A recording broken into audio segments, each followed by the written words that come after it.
Buenas noches, docente Yolanda María.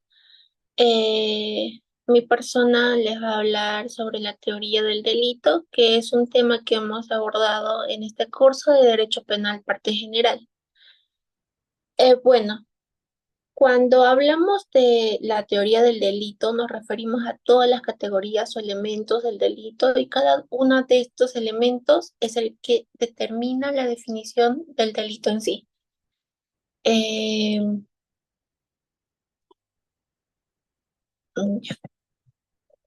Bueno, para poder considerar que una conducta es delictiva, entonces tenemos que pasar por diferentes etapas, estudiando cada uno de estos elementos del delito. Entonces, esa sería la teoría del delito, no el que acabamos de mencionar. Sería el estudio de cada uno de los elementos con los que cuenta el delito. Entonces, a ver, empecemos primero, la acción y conducta. Bueno, esto para empezar tiene que ser penalmente relevante, ya que no todas las acciones o conductas son penalmente relevantes. Entonces, ahora, ¿a qué se refiere penalmente relevante?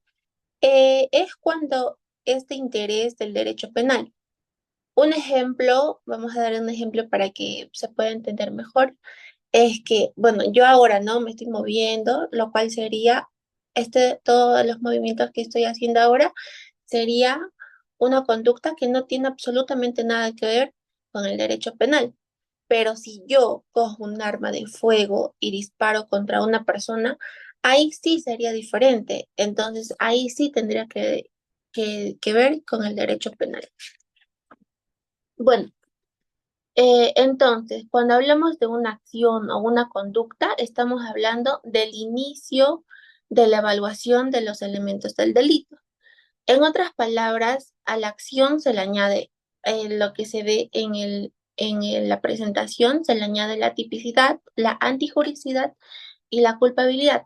Y bueno, hay otros autores también que hablan sobre la punibilidad. Bueno, ahora, para que sea una acción penalmente relevante, la acción y la conducta tiene que ser primero humana. Que esto quiere decir que para que una persona sea sancionada penalmente, tiene que realizar una conducta penalmente relevante y tiene que ser una conducta humana. O sea, en otras palabras, tiene que ser pues un ser humano, una persona.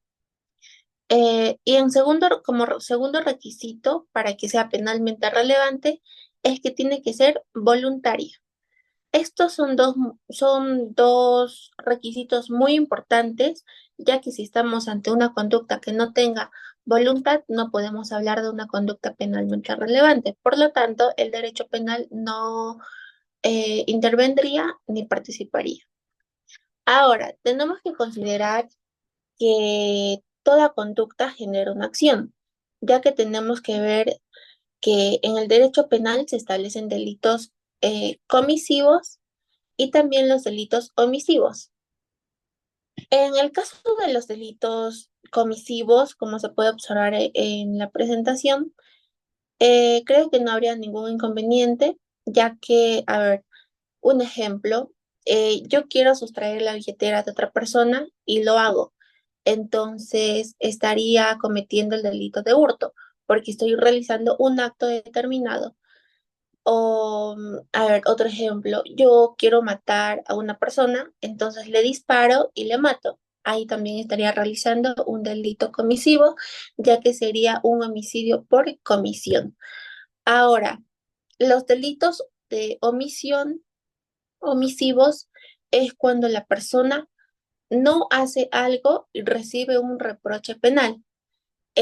Como se observa en la diapositiva, la doctrina acepta hasta dos circunstancias en las que la omisión puede ser sancionada. Eh, en primer lugar está la omisión propia y en segundo lugar está la omisión impropia. Ahora vamos a ver cada uno de estos. La omisión propia llegaría a ser cuando la ley te obliga a hacer algo y no lo haces. Por ejemplo, el delito de incumplimiento de obligación alimentaria. Como se sabe, el Código Penal te dice que tienes que cumplir con una sanción judicial. en el que te ordena que pagues, ¿no? Los alimentos. Y el no hacerlo, estás incumpliendo la ley y esto genera que cometas un delito por omisión propia. Ahora, eh, la omisión impropia, como se sabe, se sanciona en el derecho penal, está en el artículo 13 del Código Penal.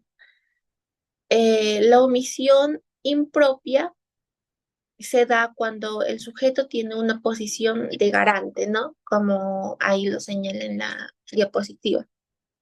O sea, tiene la posición de cuestionar bienes no, jurídicos de otra persona, de una tercera persona, ¿no? En otras palabras.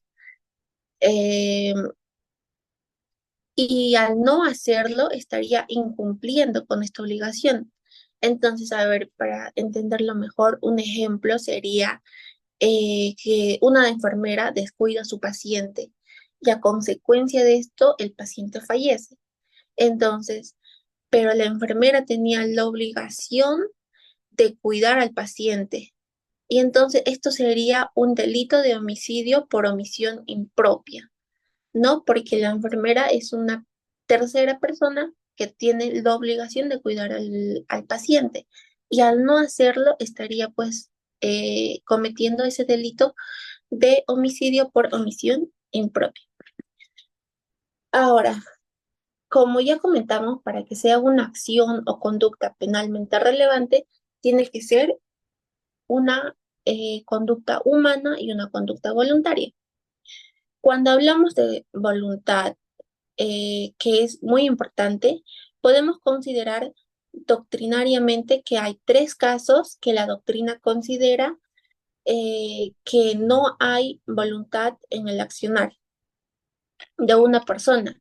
Y si no hay voluntad, obviamente no hay acción o conducta y por lo tanto no hay delito, ya que la conducta no sería penalmente relevante. Acá tenemos, estamos mostrando los tres casos de ausencia de acción que han sido reconocidos por la doctrina, los cuales son la fuerza física irresistible, los movimientos reflejos y estados de inconsciencia. Ahora, de estos tres casos de acción donde no hay voluntad, solo una está regulada en nuestro Código Penal. Como podemos observar, eh, es la fuerza física irresistible, lo cual está en el artículo 20 del Código Penal, eh, en donde acá ustedes podrán ver a la fuerza física irresistible como una eximente de responsabilidad penal. O sea, no hay sanción penal si uno actúa bajo una fuerza física, que puede ser por una persona, por una tercera persona o también por la naturaleza.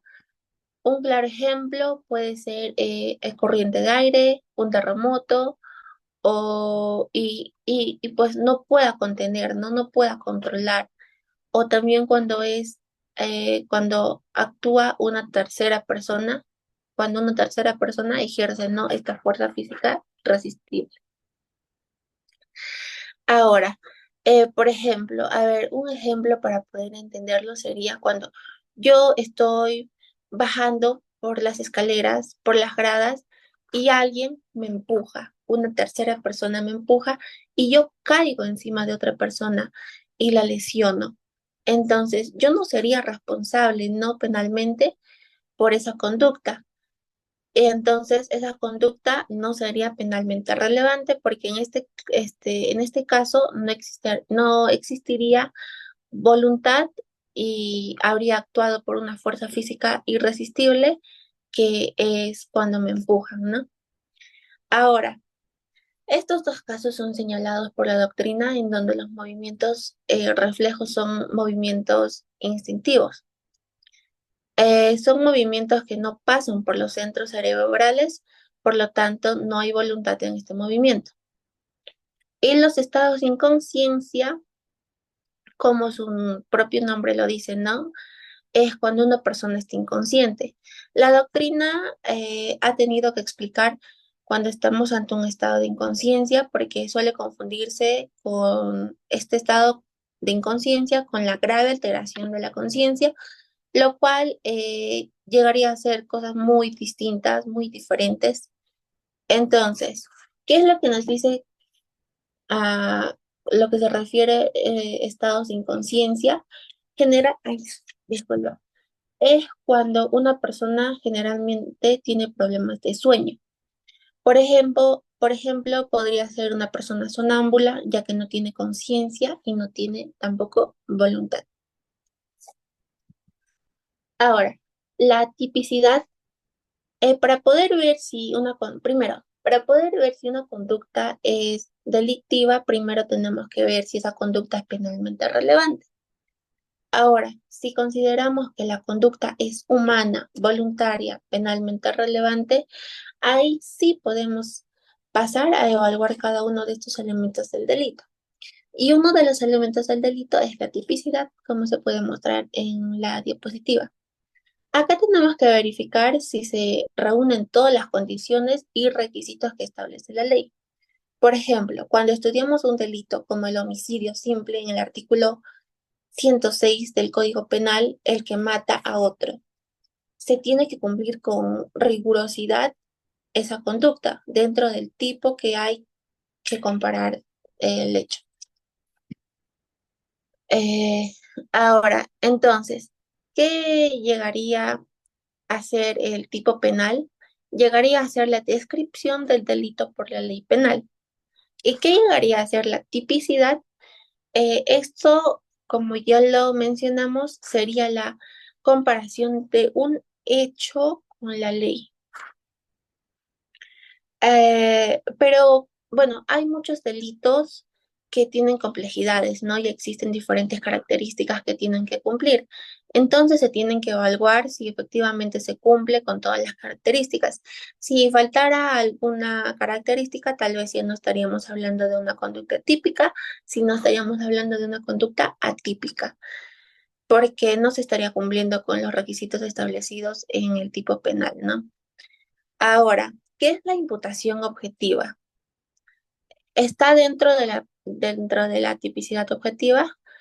Esto llegaría a ser un conjunto de teorías que se han dado con la finalidad de buscar soluciones a determinados problemas del ámbito del derecho penal, ¿no? Y se han producido y buscan solucionar lo más justo posible. A ver, como se puede observar, dentro de la imputación objetiva está el riesgo permitido, el ámbito de protección de la norma, la autopuesta de peligro de la víctima, la prohibición de regreso y el principio de confianza. Ahora, también está la tipicidad subjetiva. Dentro de ello está el dolo, lo cual existen tres tipos de dolo, ¿no? Como ya sabemos, el dolo directo de primer grado, dolo de consecuencias necesarias o de segundo grado y el dolo eventual. También está el error de tipo o ausencia de dolo, que hay dos tipos, lo cual es pensible e invencible. También está la culpa, eh, la infracción del deber objetivo del cuidado y el resultado típico. Ahora, así como hemos mencionado lo, todo las conductas de tipicidad, también hay causas de atipicidad, como ya lo venimos diciendo, lo cual está el consentimiento, que lo podemos encontrar en el artículo 20, inciso 10 del Código Penal, también obrar por disposición de la ley, que está en el artículo 20, inciso 8 del Código Penal, y obrar en incumplimiento, obrar en cumplimiento de un deber que está en el artículo 20, inciso 8 del Código Penal. Ahora, la antijuricidad.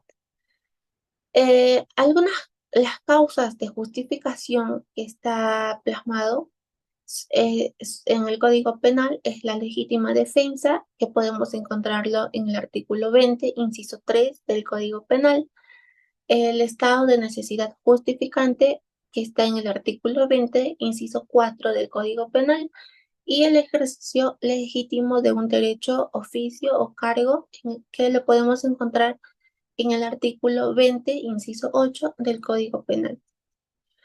Y por último está la culpabilidad, que tenemos elementos de la culpabilidad, así como positivos y negativos. Los positivos sería la imputabilidad o capacidad de culpabilidad, el conocimiento o ciencia de la antijuricidad y la no exigibilidad de otra conducta. Al tú cometer uno de esos elementos, estarías incumpliendo la ley, entonces por ende sería un delito. Ahora, los elementos negativos vendrían a ser la inimputabilidad, la minoría de edad. Al ser menor de edad, ya no puede juzgarte la ley.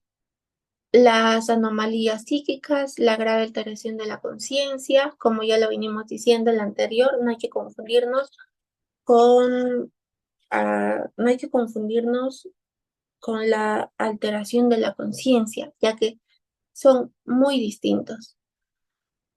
También el error de prohibición, directo e indirecto, vencible e invencible. También las causas de exculpación, el estado de necesidad exculpante y el miedo insuperable. Porque tú por miedo no reaccionas y puedes cometer algo, pero es algo involuntario, por lo que ahí mismo dice, por el miedo insuperable, porque todos en algún momento no tenemos miedo a algo y no hacemos actos involuntarios. Y acá podemos ver algunas referencias bibliográficas de la cual puedes sacar la información para este tema que es la teoría del delito. Gracias.